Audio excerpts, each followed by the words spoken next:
Quero saudar a você, querido professor, querida professora da Escola Bíblica Dominical, classe dos adultos, com a paz do Senhor Jesus. Aqui é a professora Manuela Barros e nós estamos juntos para mais um trimestre estudando a Palavra de Deus, onde neste trimestre agora nos está apresentado a igreja em Jerusalém. Nós vamos estar aprendendo, de Atos dos Apóstolos, dessa igreja que nós chamamos a igreja primitiva, e o pastor José Gonçalves é aquele que está comentando a nossa lição, e neste canal nós vamos estar disponibilizando para você 2 tipos de lições neste terceiro trimestre. A primeira é a que eu chamaria da minha lição tradicional. O vídeo, que não é este aqui, que vai estar dispondo para você um roteiro como esse, 3 tópicos, 3 subtópicos, gratuitamente para você usar na sua sala de aula. Vai estar disponibilizado para cada uma das lições deste trimestre. No entanto, este vídeo aqui nós vamos chamar de a versão comentada. No trimestre passado, nós fizemos a versão simplificada, e nesse trimestre nós estaremos tentando trazer mais junto aquilo que é a realidade para a grande maioria dos professores, porque tem a maioria dos professores o dever de estarem lendo o material da revista e então comentando ou explicando este material para os seus alunos. Então, se você tem que ler a revista, faz sentido que nós caminhemos com o material assim. Nós vamos tentar trazer, algumas vezes uma dica ou outra no caminho que nós fazíamos da lição simplificada.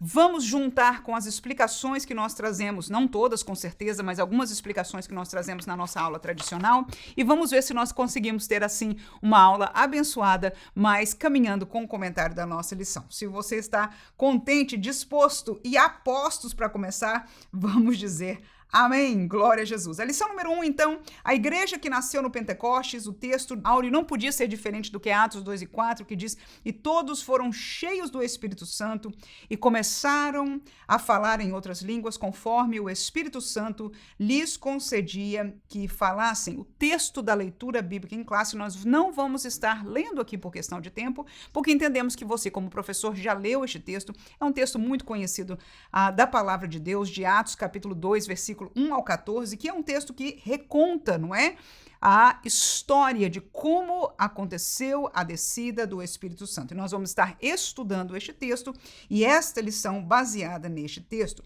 Como introdução, o pastor José Gonçalves oferece para nós o seguinte: a igreja nasceu no dia de Pentecostes.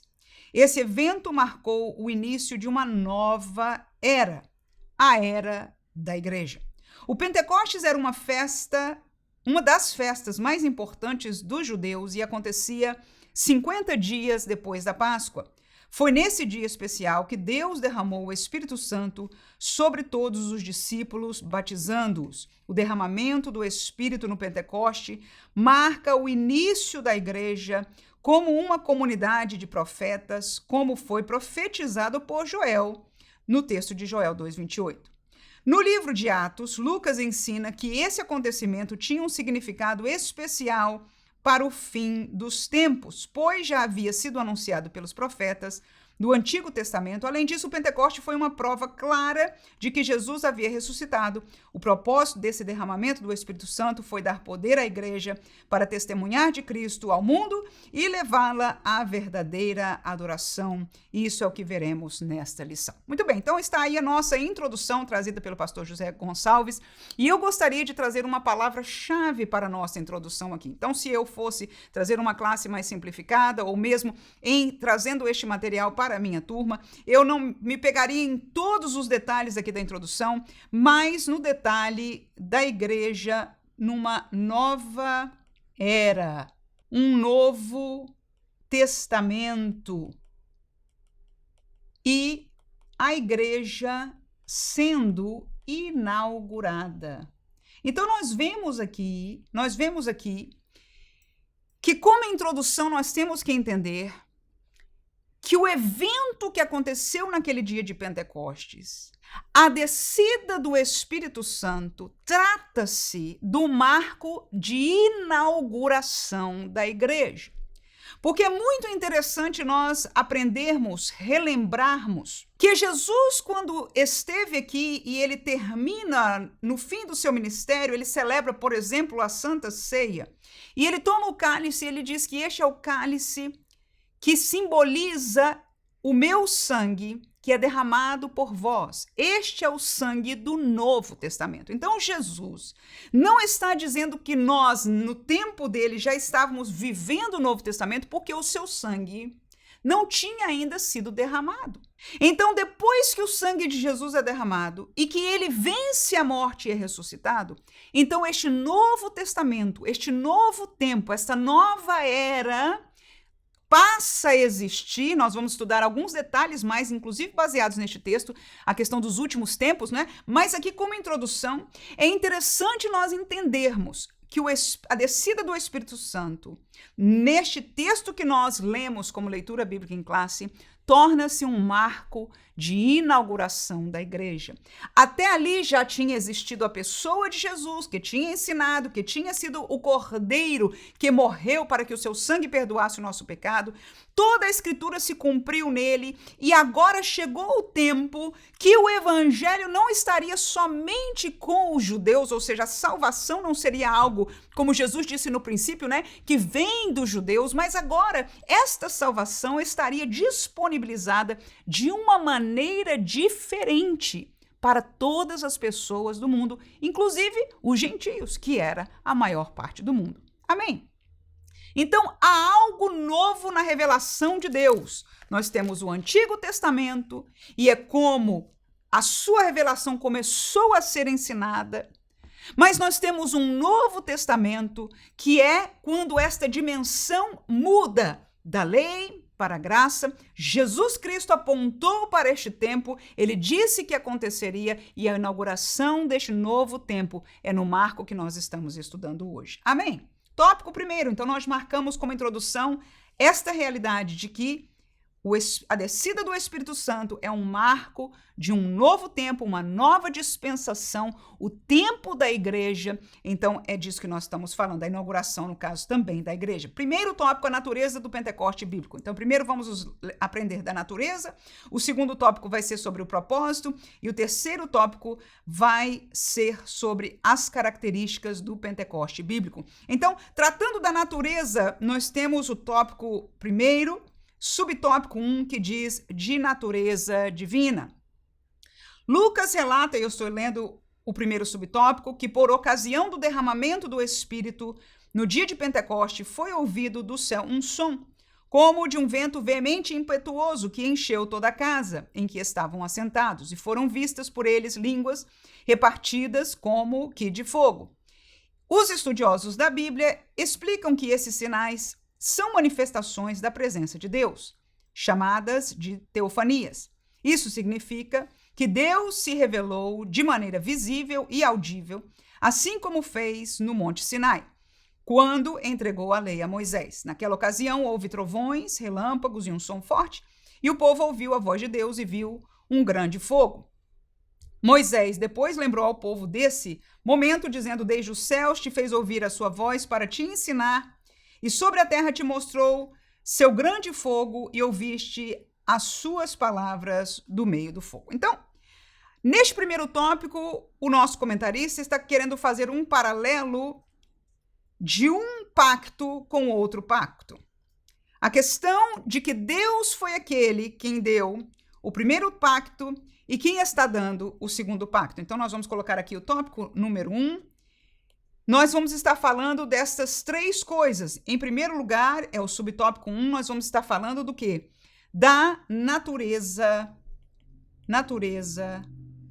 divina.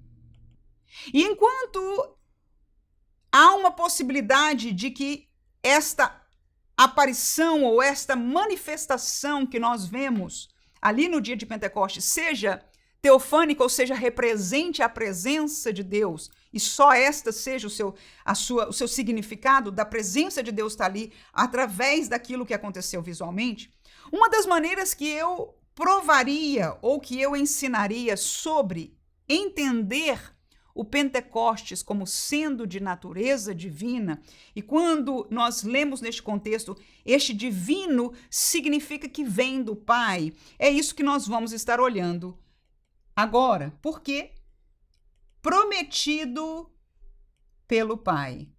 O Pentecostes O que aconteceu naquele dia foi uma promessa do Pai. Eu quero levar você a 2 textos bíblicos. O primeiro está em Atos capítulo 2, versículo 16 e 17, que diz o seguinte: mas isto é o que foi dito pelo profeta Joel. E nos últimos dias acontecerá, o que diz aí? Diz Deus. Ou seja, o profeta Joel está sendo usado por Deus, trazendo uma mensagem. Para os últimos dias, vou seguir o versículo 17. Que do meu espírito derramarei sobre toda a carne, e os vossos filhos e as vossas filhas profetizarão, os vossos jovens terão visões, e os vossos velhos sonharão sonhos. Então, nós vemos aí que através deste texto, nós somos lembrados que a promessa da descida do Espírito Santo em algum dia, que para o tempo de Joel era o futuro, e Deus usou esta colocação, ele diz, nos últimos dias, diz Deus, que isto vai acontecer. E agora, Pedro, usado pelo Espírito Santo, diz, olha, o que vocês estão assistindo aqui em Jerusalém é exatamente o cumprimento dessa promessa. Agora eu pergunto para você, de quem foi essa promessa? De Deus Pai. Então a natureza do Pentecoste é de Deus Pai, porque foi ele quem decidiu que um dia no futuro, neste tempo chamado últimos dias, este Espírito Santo, o seu Espírito, desceria para fazer algo que seria para muitas pessoas participarem de coisas espirituais, que é mais ou menos que nós estamos lendo aquilo que explica este versículo aí. Mas eu quero ainda te levar à palavra do próprio Jesus em Lucas, capítulo 24, versículo 49, que diz o seguinte: e eis que sobre vós envio, olha aí, a promessa de meu Pai. Ficai, porém, na cidade de Jerusalém, até que do alto sejais revestidos de poder. Então, através destes 2 textos bíblicos, você vai entender que a natureza do Pentecoste é uma natureza divina.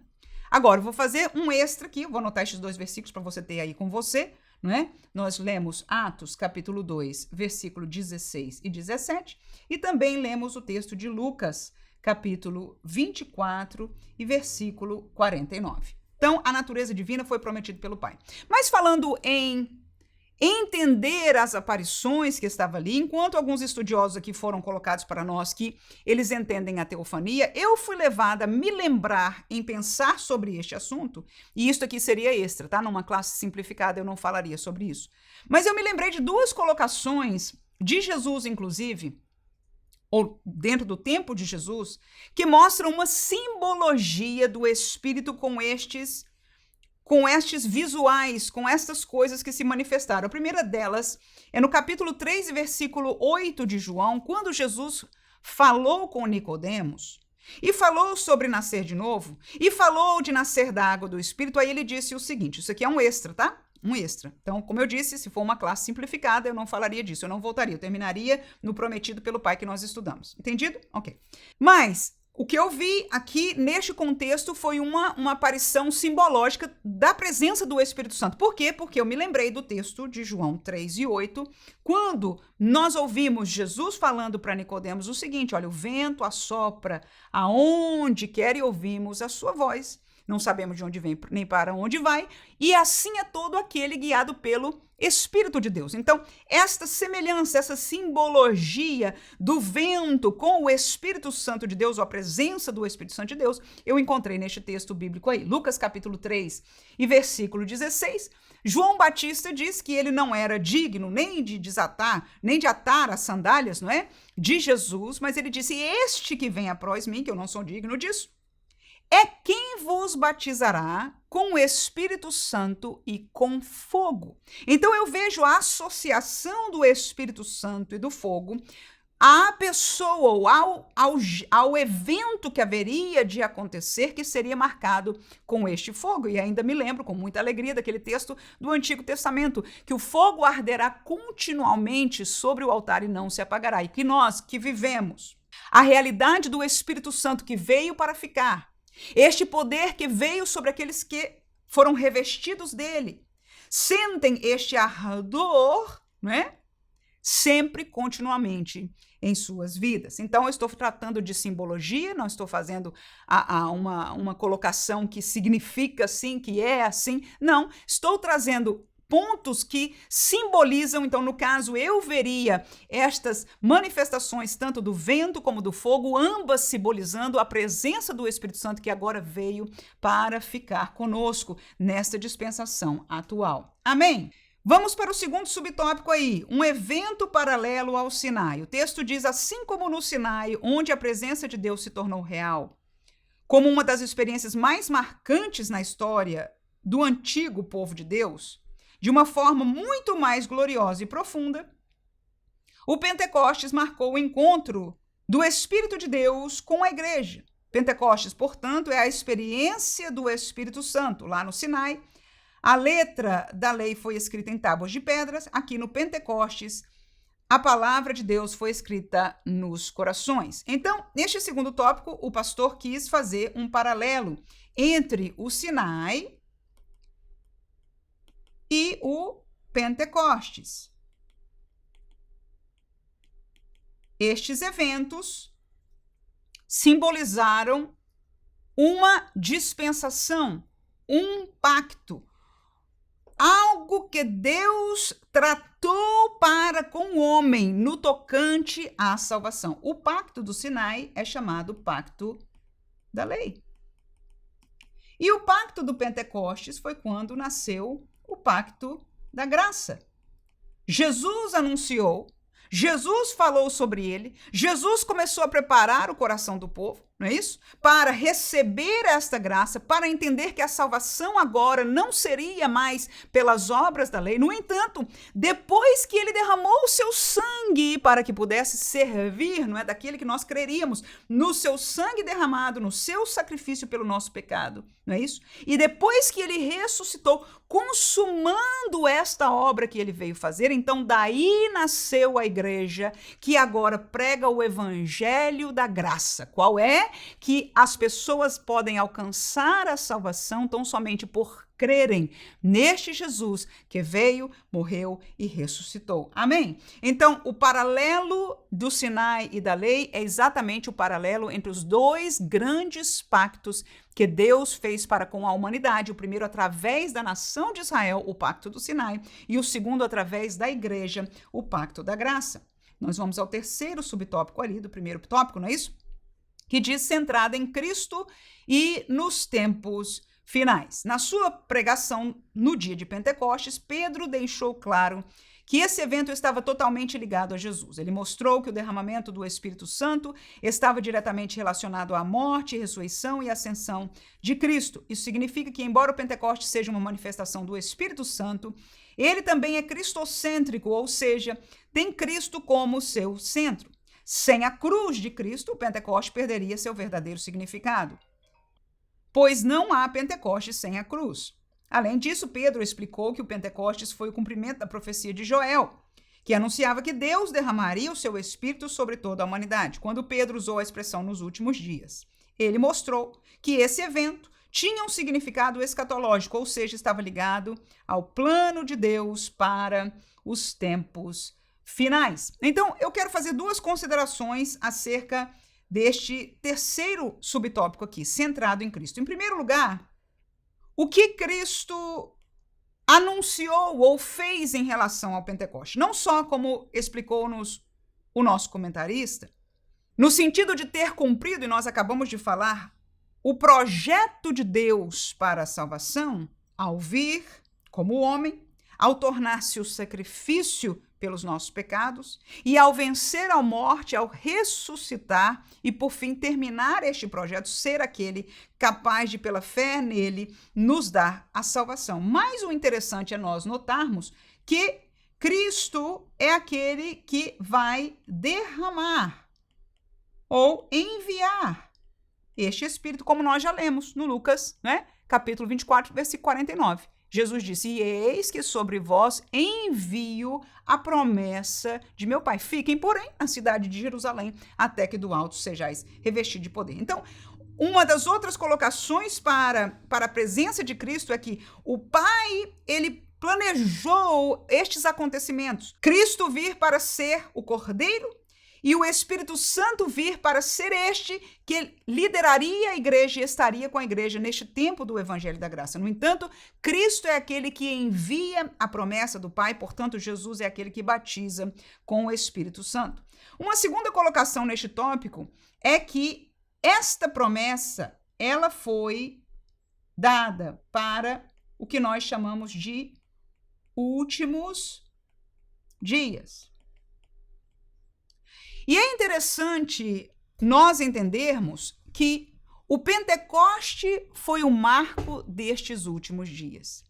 Jesus, como nós falamos já um pouco atrás, quando ele tomou a ceia, ele diz, olha, este sangue é de um novo testamento. Então, o Novo Testamento mesmo, e testamento fala de pacto, né? Significa isso também, concerto. Então, este novo concerto vai ser ancorado, vai ter como base o sacrifício de Jesus Cristo. Amém? Mas Jesus, quando falou isso, ele ainda não tinha sido sacrificado. Então, este pacto ia tornar forma daqui a pouquinho, comparado com o tempo que Jesus estava falando estas palavras, não é isso? E eu me lembro ainda das palavras que Jesus disse depois de ressurreto. Ele disse o seguinte, eis que estarei convosco até a consumação dos séculos. Então, nós vemos que estes últimos dias aqui está começando um pouco depois do tempo que Jesus veio. Eu estou falando de linguagem de últimos dias bíblicos. Nós vamos ter um tópico daqui a pouco que nos vai explicar isso muito melhor ainda. Mas mostrando que o Pentecoste é um marco para estes últimos dias. Tópico número 2. Vamos lá. Primeiro tópico nós já falamos da natureza do Pentecostes. Segundo tópico nós vamos falar do propósito do Pentecostes. E são 2 propósitos colocados para nós aqui pelo pastor José Gonçalves. O primeiro dele trata-se de promover a verdadeira adoração. Vamos ler o texto. As manifestações externas, como som, ou vento e fogo ocorridas no Pentecostes, prendem nossa atenção. Contudo, não podemos perder de vista que o Pentecostes produz internamente na vida do crente. Um dos propósitos marcantes do Pentecoste em Jerusalém foi promover a verdadeira adoração. Temos ouvido em nossas próprias línguas falar das grandezas de Deus. Logo, o Pentecoste que não adora não é bíblico. De fato, quando os gentios experimentaram o Pentecoste, eles também magnificavam a Deus. Da mesma forma, o apóstolo Paulo diz que um crente pentecostal cheio do Espírito dá bem graças a Deus. O fogo pentecostal promove o verdadeiro louvor. Muito bem, estamos aqui com o que o pastor nos fez entender que o fruto natural, o acontecimento natural daqueles que foram cheios, revestidos do Espírito Santo é engrandecer o nome de Deus, louvar a Deus. É bíblico? Claro que sim. Vamos ler o texto que ele propôs aqui, Atos capítulo 10, versículo 46. Diz assim o texto da palavra de Deus, porque os ouviam falar em línguas e magnificar a Deus. Então, nós vamos em Atos 10 e 46 ver o caso de Cornélio. E você, se vai ensinar sobre isso, pode fazer 2 coisas, ou ler o texto completo do que aconteceu ali no dia com Cornélio, ou explicar com suas palavras, que é o que eu faria neste caso aqui. Então, o que aconteceu aqui é que tanto Cornélio como Pedro foram agraciados por Deus de entender que Deus queria abençoá-los, queria falar com eles. Cornélio era uma pessoa piedosa, mas não era salvo. E Deus lhe faz chamar a Pedro para que lhe explique, para que fale com ele, para que traga uma mensagem de Deus para ele. Ora, Pedro, por sua vez, teve uma visão que era esquisita para ele, negócio de animais imundos que ele tinha que comer. Depois da visão, e que Deus diz, não chame imundo o que Deus já purificou, ele tem uma outra revelação de Deus que algumas pessoas viriam da parte de Cornélio levar. Então ele vai, está com Cornélio, e quando chega lá, ele diz, o que vocês querem aqui? Você vai ter uma mensagem de Deus para nós. E ele começa a falar de quem? De Jesus Cristo. Ou seja, Pedro anuncia o evangelho. Enquanto ele está falando do que Jesus veio fazer, com certeza do arrependimento, com a certeza do que Deus estava fazendo e fez por Jesus, com certeza da morte, com certeza da ressurreição. Enquanto Pedro estava falando essas coisas, seguramente Cornélio e os convidados que estavam com ele estavam recebendo esta palavra de Deus. E eles creram. Este crer É a minha inferência da Bíblia e vamos explicar por quê, porque eles mesmos também disseram a mesma coisa. Espera, aguenta aí.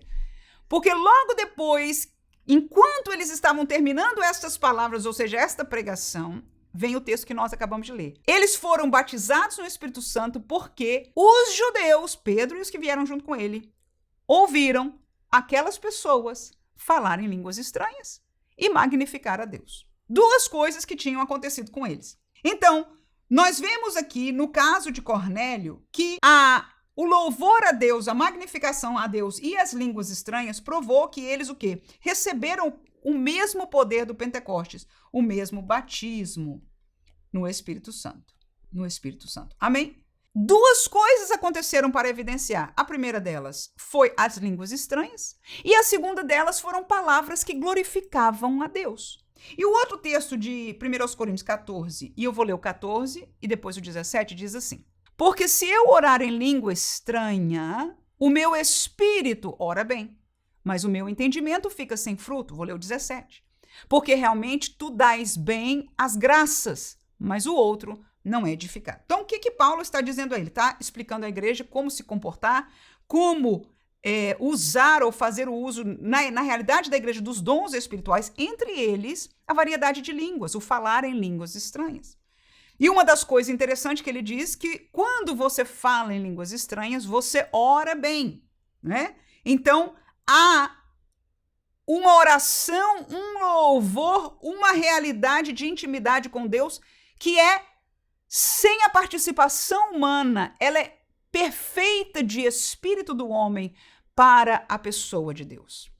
No versículo 17, o foco é aquilo que o pastor José Gonçalves nos chama a atenção, é que nós, ao falarmos em línguas, damos bem graças, ou seja, o exercício das línguas estranhas como um dom espiritual que está correlacionado com o batismo no Espírito Santo, não é uma mesma coisa, mas estão correlacionados, são realidades para este tempo do Pentecostes, para este tempo do Espírito Santo, para este tempo da igreja, para este tempo da graça, amém? Então, por natureza, esta realidade de falar em línguas, ela está conectada com a glória a Deus, com o louvor a Deus, com magnificar o nome de Deus. Amém? E eu vou colocar o segundo versículo aqui que nós lemos, não é? Que foi 1 Coríntios 14, versículo 14 e o versículo 17. Eu gostaria de tomar um tempo com você e para isso eu achei interessante nós falarmos um pouco sobre a glória para Deus e fazemos uma meditação prática aqui, como nós fazíamos na classe simplificada com a nossa turma. Porque não só quem é cheio do Espírito Santo, por natureza, da glória a Deus, mas uma segunda colocação da verdadeira adoração é uma vida que em tudo glorifica a Deus e que a atuação tanto do batismo como das línguas, como dos demais dons, como da vida da pessoa, glorifique a Deus. O que eu quero dizer com isso? Os dons espirituais, o batismo no Espírito Santo, não é nada que nós podemos alcançar com o nosso próprio mérito, sim ou não? Tanto a salvação, nós não temos que nos gloriar nela, porque não houve mérito em nós, não foi porque nós fizemos alguma coisa para merecer que Deus nos desse a salvação, portanto, não há crédito em nós. Para sempre diante de Deus e diante dos homens, nós seremos gratos pela graça. Graça significa um favor que nós não merecemos. É favor, é dádiva. É presente de Deus para nós. Da mesma maneira que a salvação é e não há crédito em nós, as realidades espirituais que nós temos o privilégio de viver neste tempo dos últimos dias, no tempo da igreja, também são dádivas de Deus. Ser batizado no Espírito Santo é dádiva de Deus. Alguém pode se gloriar nisso? Tornou-se uma categoria melhor de crente por causa disso? É especial, é de uma classe, é de um... Não. É graça de Deus que todos devem buscar para viverem esta mesma realidade, segundo a orientação bíblica. É para todos. É para todos. Mas nem todos buscam, nem todos recebem esta graça. Mas é graça. A mesma coisa os dons espirituais. Profetas, profecia, alguém que tem o dom de profecia. Alguém que tem o dom de curar. Alguém que tem a palavra da sabedoria. Qualquer destes dons que se manifestam na igreja para edificação, nós devemos, por tê-los, mais ainda glorificar a Deus. Porque este dom não é nosso. E com isso eu quero nos perguntar como é que nós temos visto isso na prática. Eu escuto isso em muitos lugares, diz, olha, no tempo antigamente na minha igreja, talvez ainda exista na tua igreja hoje, aquela irmãzinha. Eram sempre as irmãzinhas, eram sempre umas senhoras que eram usadas por Deus e olha, Deus a usa em profecia. E algumas pessoas até procuravam essas pessoas. E às vezes Deus tinha uma mensagem, às vezes não tinha. Eram pessoas sérias, eram pessoas idôneas, eram pessoas que tinham uma vida com Deus, de oração, de busca. E por incrível que pareça, eram pessoas simples. Simples em todos os sentidos da vida. No entanto, o que eu vejo da igreja hoje é que aqueles que supostamente, eu tenho que usar essa palavra, são ativos em dons espirituais ou manifestações espirituais, será que eles ou elas estão glorificando a Deus através destas coisas espirituais? Ou será que a glória, o centro das atenções, está sendo divergido para eles próprios? Então é uma meditação que nós temos que entender aí. 1 Coríntios 14 e 32, Paulo diz o seguinte: e os espíritos dos profetas estão sujeitos aos profetas. Ou seja, ninguém que é usado em qualquer dos dons espirituais, mas aí especificadamente está falando da profecia, está possuído, está fora de si, não consegue aquela coisa de Deus, não. Então significa que nós conscientemente, eu vou repetir essa palavra, conscientemente devemos dar glória a Deus em tudo que somos usados por Deus. Temos o grande cuidado de ter Deus como centro de toda a glória, porque Pedro teve este cuidado, Paulo teve este cuidado, mas muitos hoje estão se tornando os grandes mentores, os grandes oradores, os grandes profetas, os grandes movedores de poder de Deus. E por incrível que pareça, massas e massas de pessoas estão não conscientemente dizendo nós adoramos a ele, mas ele ou ela é enviado de Deus, é usado por Deus, né? E a glória não está sendo revertida para Deus. E é um pensamento para nós. Como é que nós temos visto isso?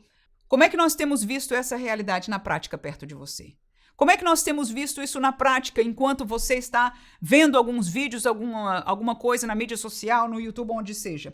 Será que nós estamos vendo pessoas cheias do Espírito de Deus com aquele mesma figura que era Pedro, que era Paulo, que eram pessoas que oravam, que buscavam, que sofriam?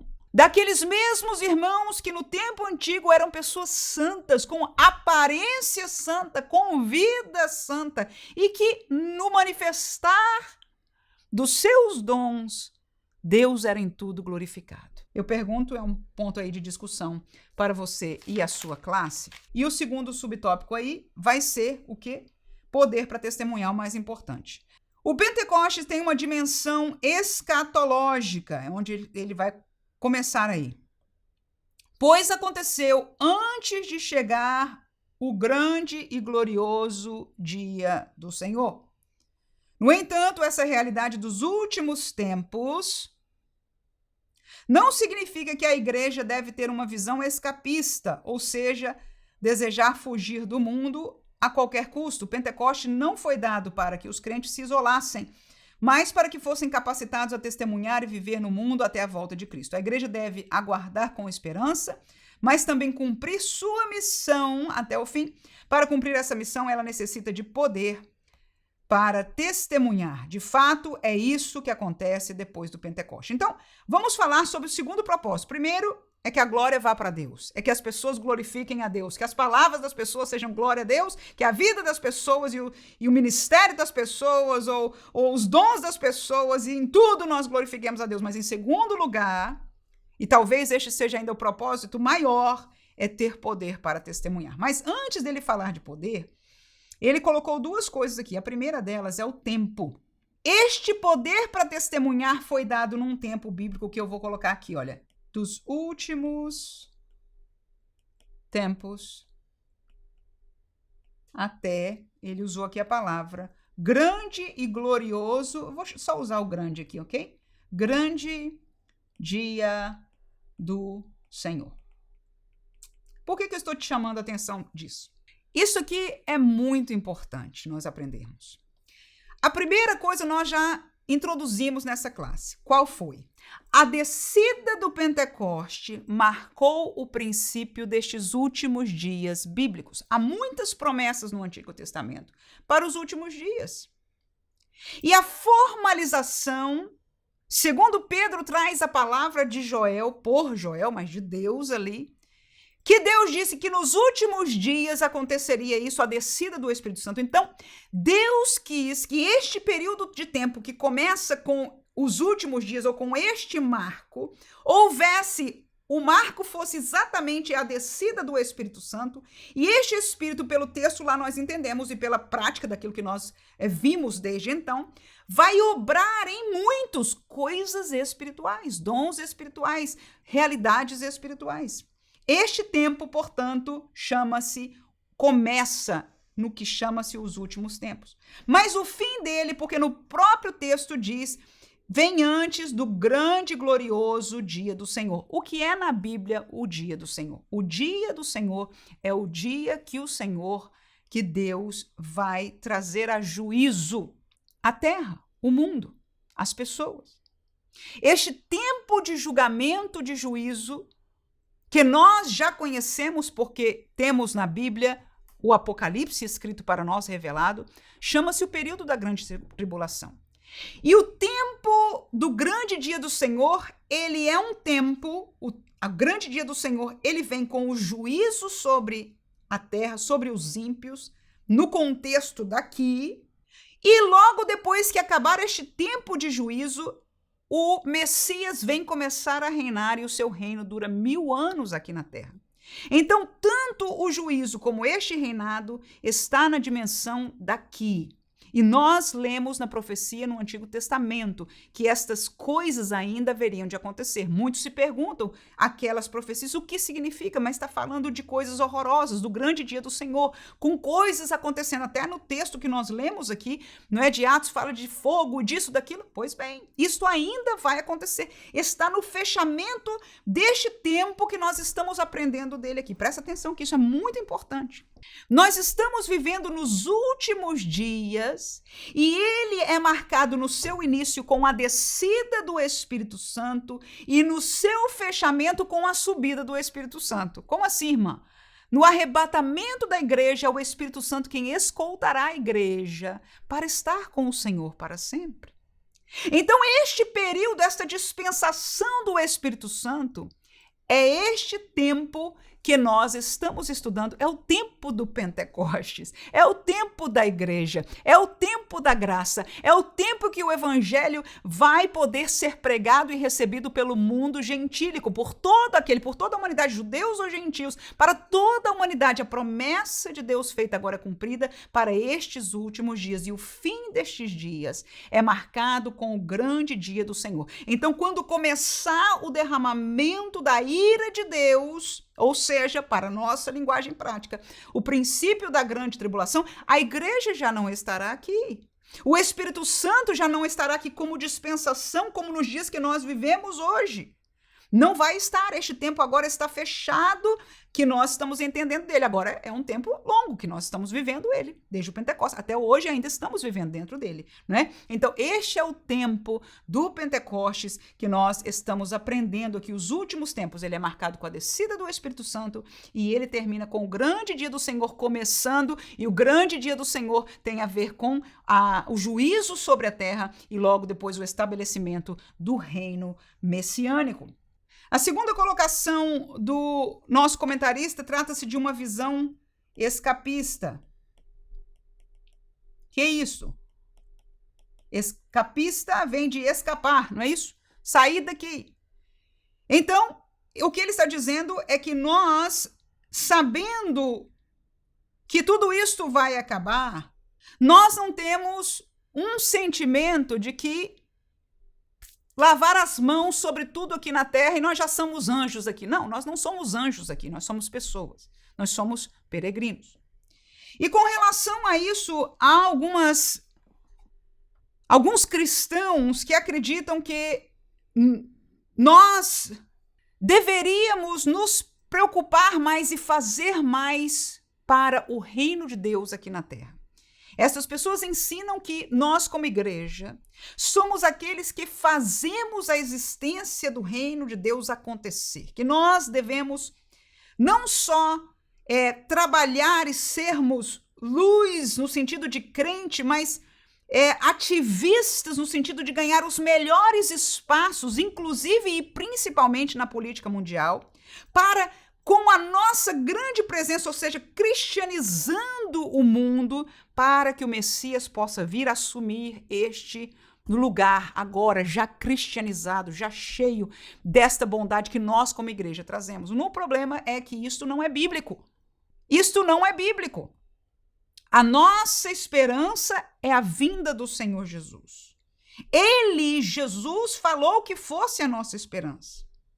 Agora, enquanto Paulo diz, olha, tá bom, você está esperando Jesus vir, mas enquanto isso você tem que trabalhar. Se não trabalhar, não coma. Você tá bom, você está esperando Jesus vir, mas você é ser humano, participa da sociedade como qualquer um, sim. O que nós não podemos cair é num escapismo de dizer, olha, não vou fazer mais nada, é só ficar aqui esperando Jesus voltar. Não, e não é bíblico e não é normal da nossa vida, mas tampouco podemos viver como alguns desses que ensinam que nós devemos trazer o reino de Deus para a realidade, porque quem traz o reino messiânico é o Messias. E antes desse reino messiânico entrar em vigor, vai acontecer o que está escrito na grande tribulação, que é uma tremenda destruição na humanidade. Então, nada disso faz sentido. Agora, enquanto nós não somos escapistas, no sentido de que a gente está vivendo fora do mundo como gente especial extraterrestre, a maior tese para provar o contrário é a missão que Jesus nos deu. Quando ele orou por nós, João 17, ele diz, olha, eu não quero que os tire do mundo, mas que os livre do mal. Por quê? Por que ele nos deixou aqui? Por causa de uma missão. Neste tempo, entre os últimos dias e o grande dia do Senhor, é o tempo da grande seara. É o tempo que o evangelho e a salvação seria pregada para todo mundo. E é por isso que Jesus, antes de voltar ao céu, ele disse, olha, para vocês eu deixo uma missão, ir por todo mundo, pregar o evangelho a toda criatura. E lá em Atos 1, antes dele ascender, ele disse, olha, antes de vocês ir, porque eu vou já mandar a promessa do meu Pai. Vocês não entendem dos tempos. Não pergunte sobre isso que vocês não entendem. Mas vão para Jerusalém e esperem, porque eu já vou mandar a promessa do meu Pai. E quando vocês receberem, então vocês vão me ser testemunhas, tanto em Jerusalém como toda a Judéia, Samaria e até os confins da terra. Então, este derramamento de poder é, segundo nós aprendemos aqui, né, para nós evangelizarmos. Evangelizar é o propósito do batismo no Espírito Santo. É o propósito da descida do Espírito Santo para estar conosco, para dar poder à igreja, não só para estar conosco, mas para trazer este poder. Então, como evangelizar? Nós vamos ir ao perdido. Como evangelizar? Nós vamos anunciar uma mensagem, que é a mensagem bíblica, com fervor, com poder, não é assim? Com fervor. A nossa mensagem não é mórbida. Nós trazemos a mensagem que Jesus nos mandou trazer. Arrependei-vos, arrependei-vos, convertei-vos. Não é isso? Então, esta mensagem do Evangelho de Jesus Cristo, ela é trazida com fervor. E, em terceiro lugar, nós somos chamados para operar tanto sinais como dons. Isso trata-se de poder. Então, a descida do Espírito Santo nos veio trazer tudo isso uma realidade dentro de nós. O fogo de Deus, a verdade de Deus, não nos deixa dormir em paz no melhor dos sentidos, sem pensar, sem entender que os perdidos estão indo para o inferno se nós não pregarmos o evangelho, não fizermos alguma coisa. por causa da presença do Espírito Santo aqui, de maneira geral, não estou nem falando agora do batismo no Espírito Santo, a nossa consciência é sempre levada pela palavra de Deus e pela presença do Espírito Santo de Deus em nós a nos lembrar do perdido, que é a única maneira. Mas a mensagem com fervor, nós vemos isso na palavra de Deus, que o batismo com o Espírito Santo veio trazer este fervor espiritual para a pregação do Evangelho e veio trazer estes dons e a manifestação mais explícita de sinais, que é a manifestação de poder para estes últimos dias. Amém? Terceiro tópico, e é o último que nós vamos estar estudando, não é isso? Terceiro tópico. Trata-se das características. Primeira delas, simples, mas muito importante. Vamos colocar aqui as características. Características. Primeira dela, trata-se do quê? De uma experiência específica. Específica. Vamos ler lá. Em Atos dos Apóstolos, o derramamento do Espírito Santo no dia de Pentecostes é mostrado como o batismo no Espírito Santo dos crentes. Naquele dia, o Senhor Jesus batizou 420 pessoas no Espírito Santo. Essas pessoas, olha aí que importante essa palavra aí, já eram o quê? Regeneradas, isto é, salvas. Jesus já havia dito que elas já estavam limpas pela palavra, que seus nomes estavam arrolados nos céus. Você pode ler com os alunos estes dois textos aí. Eram, portanto, crentes. Mas nós entendemos claramente, mesmo sem ler, que estes textos, de que aqueles 120 eram pessoas salvas. Contudo, Jesus os mandou esperar pela experiência pentecostal, isto é, o batismo no Espírito Santo. O Pentecoste bíblico é, por conseguinte, distinto da salvação. Na verdade, a obra salvífica de Cristo na cruz proveu a bênção pentecostal. Então, ela é específica em que sentido? Ela é distinta da salvação. Então, nós temos, isso aqui é um C cedilha, ok. A primeira experiência é o novo nascimento, a regeneração. E a segunda experiência é o batismo no Espírito Santo.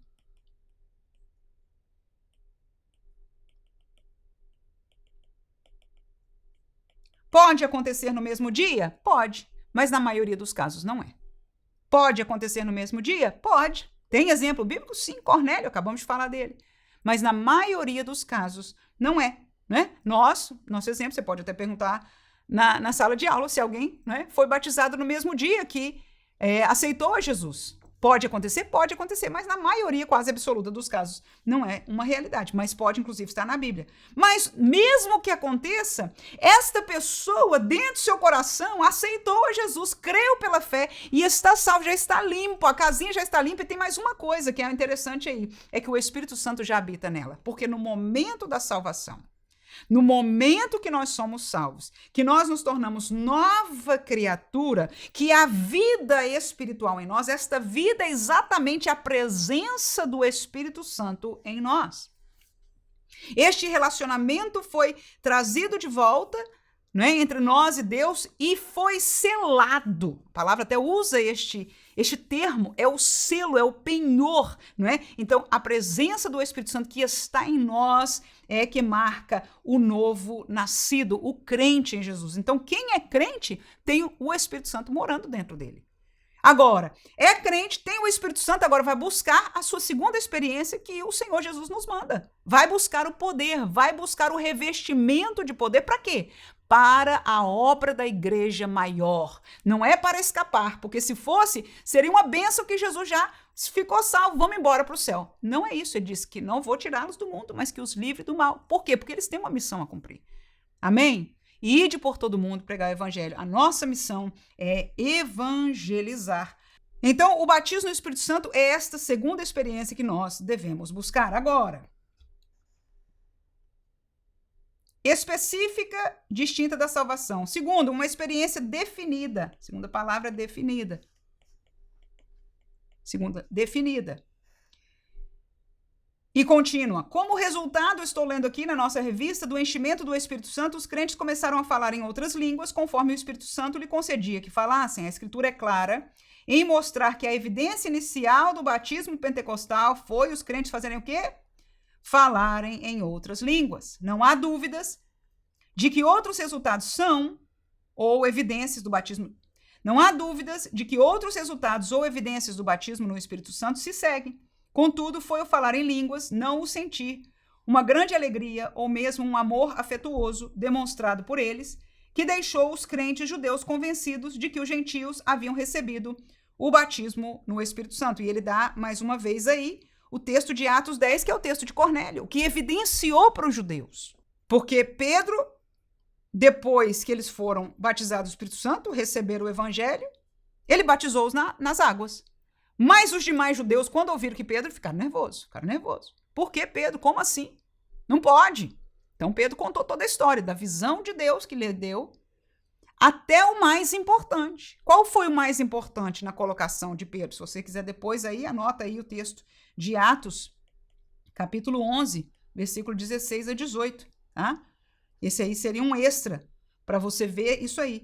Mas que ele diz, olha, como é que nós podíamos negar o batismo nas águas para quem Jesus já batizou no Espírito Santo? Como a nós. Ou seja, eles já tinham sido salvos.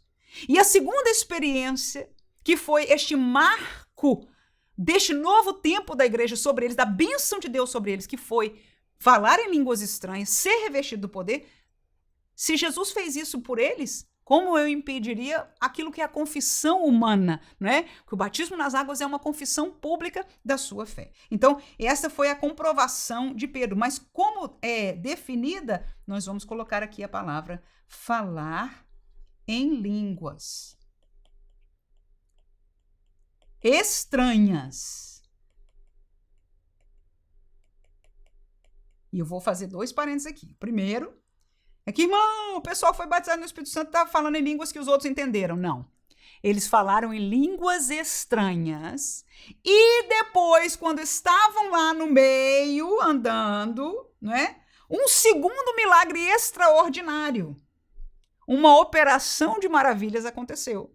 É que as pessoas que estavam ali, cada um os ouvia falando na sua própria língua. Então, não era todo mundo falando numa língua, cada um estava falando em línguas estranhas, e o segundo milagre aconteceu ali, que dentre as pessoas que estavam, ouviam cada um deles falando na sua língua. Mas logo depois nós não vamos ver isso acontecendo outras vezes na Bíblia. No caso de Cornélio, claramente eles estavam falando outras línguas, e esta colocação outras línguas é aquela que nós conhecemos hoje. São línguas espirituais que ninguém tem o conhecimento dela, a não ser que o Senhor dê a interpretação.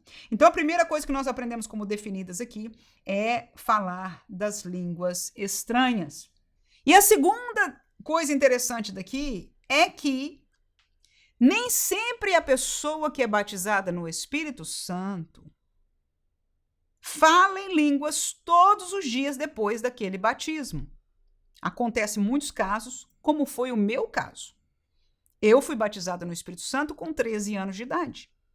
Eu falei em línguas estranhas. Naquele culto, até muitas pessoas foram à frente, né? O pregador convidou e muitos foram à frente, e ele deu a instrução aos obreiros da igreja. Ele disse, quem for sendo batizado, você passa para o outro lado, né? Então tira essas pessoas para o outro lado. E eu me lembro muito bem, uma história até engraçada um pouco, mas que eu estava ali orando e pedindo ao Senhor que fosse batizado e etc, etc, quando de repente um amiguinho meu foi batizado, foi lá, já indo para o outro lado, ele sendo levado. De repente outra pessoa que eu conhecia, né, foi batizada e foi levado para o outro lado. Então quando eu vi 2, 3 ali, eu clamei ao Senhor, digo, Senhor, não me deixe para trás, por favor, né? Mas naquela oração, naquele pedido, naquele fervor, foi aquele dia que Deus escolheu para que Jesus me batizasse com o Espírito Santo. E eu, quando dei por mim, estava sendo levada para o outro lado, junto com aqueles que foram revestidos de poder naquele dia. Foi um dia glorioso, foi marcante para a minha vida, mas muitos meses, e na verdade anos, alguns anos depois, foi quando eu voltei a falar em línguas estranhas, no caso, tendo este dom da variedade de línguas. Então, nem sempre quando você é batizado no Espírito Santo, a maioria dos casos, se é que eu posso dizer que seja a maioria, isso é uma situação difícil para eu dizer, mas muitos, pelo menos, são batizados no Espírito Santo, falam em línguas e nunca deixam de falar línguas estranhas. No entanto, há casos de pessoas, e não poucos, que falam em línguas estranhas como evidência do batismo, ou seja, evidenciou-se o batismo. Agora, se você nunca falou, ficou cheio, você sentiu, está perto de ser batizado, continue pedindo. Mas o batismo no Espírito Santo tem uma evidência definida. Qual é? Você vai falar em línguas estranhas no dia do seu batismo. Volto a dizer, mesmo que você depois não fale até o dia que você vai buscar, não é? A variedade de línguas, e para muitos é dada imediatamente. Ele é batizado no Espírito Santo, fala em línguas do batismo e já continua sempre falando em línguas estranhas na sua intimidade com Deus. E o terceiro e último subtópico aí, as línguas e o amor. A evidência física, diz o texto nosso aqui, inicial ou sinal do batismo no Espírito Santo foi eu falar em outras línguas. Não foi uma grande alegria. Ele está repetindo isso aí, não é? Ou um amor afetuoso que evidenciaram o batismo no Espírito Santo. Paulo, por exemplo, disse que o amor de Deus está derramado em nosso coração pelo Espírito Santo que nos foi dado. O apóstolo escreveu para uma igreja pentecostal e o amor aparece aqui não como uma evidência de enchimento, perfeito, mas de crescimento e maturidade em Cristo. Então, este amor aí, o nosso comentarista está ligando não com poder, não com o batismo no Espírito Santo, mas com maturidade, crescimento, maturidade. E eu vou ligar com uma palavra bíblica aqui. Fruto, ok? Se você for comigo a Gálatas capítulo 5, versículo 22, você vai se lembrar. Diz o texto, mas o fruto do Espírito é amor, gozo, paz, longanimidade, benignidade, bondade, fé, mansidão, esperança. Então, todas estas coisas, inclusive o amor, não é fruto de um revestimento de poder, mas é fruto da presença do Espírito Santo. Todo aquele que nasceu de novo tem o Espírito Santo aonde? Morando em si mesmo, no seu coração. Então, todo crente deve frutificar o amor. Mas, para isso, nós temos que crescer, fazer este fruto espiritual crescer através da leitura da palavra de Deus, da comunhão com o Senhor, da oração, né? Então, este amor está ligado a fruto e, como diz o pastor aqui, não é uma evidência do enchimento da parte de Deus. Então, deixo ainda Romanos 5:5, que foi o que ele colocou aí para nós, não é?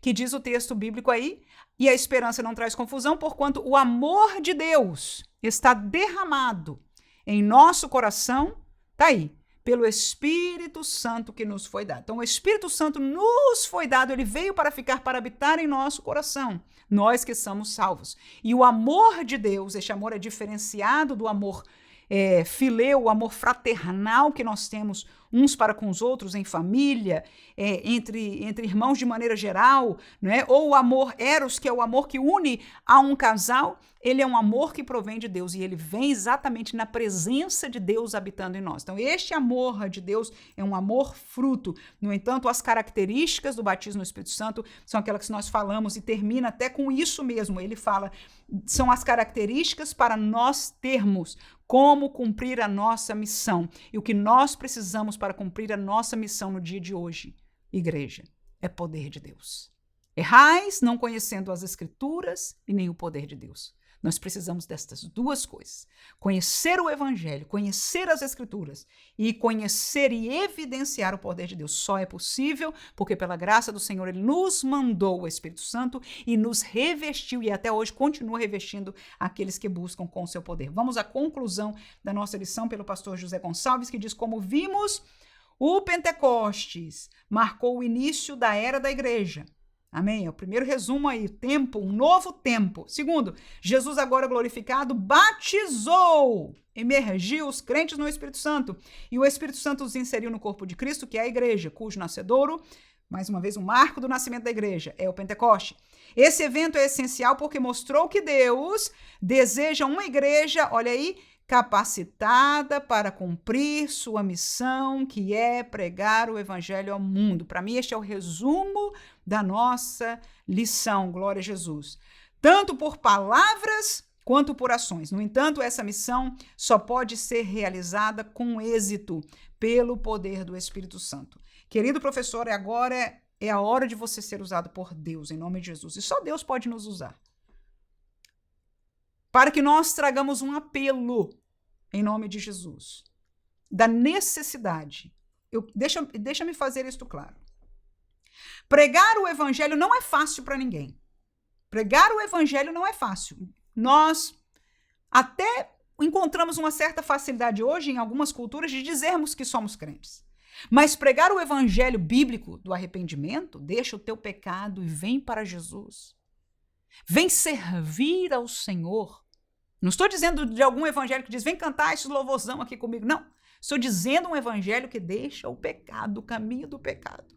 E vem viver uma vida em santidade e servir ao Senhor. Não é fácil pregar este evangelho, mas essa é a nossa missão. E fazer discípulos. E fazer discípulos de Jesus. Não dos pregadores modernos de hoje. Quem pode dizer amém? Agora, para conseguir cumprir esta missão verdadeiramente, irmãos, a verdade é simples. Nós precisamos de poder. Nós precisamos de autoridade para pregar. Porque muitos vão falar e o que acontece? Já chega logo com desculpa, com coisa e quando você vê, acabou o assunto. Nós precisamos de autoridade e nós precisamos demonstrar o poder de Deus. Nós somos uma igreja hoje que falhamos com relação a isso. E por que nós falhamos? Porque nós não queremos pagar o preço. A vida de Paulo era uma vida de oração, uma vida de busca, uma vida de renúncia, uma vida de buscar, de estar dependente do Senhor, ligado para receber, para ser veículo do poder de Deus. Nós precisamos buscar. E o começo, a porta desta realidade espiritual que vai ser a mais importante na nossa missão é o batismo no Espírito Santo. A gente não é batizado no Espírito Santo para ser uma classe especial, para ser os faladores de línguas, para ser os tais espirituais. Pelo contrário, nós falamos hoje, nós demos aqui um projeto de discussão. A glória de Deus. Mas então, por que nós precisamos para poder fazer a obra? Como eu disse, para chamar para igrejas cujo louvor é atraente, não é difícil.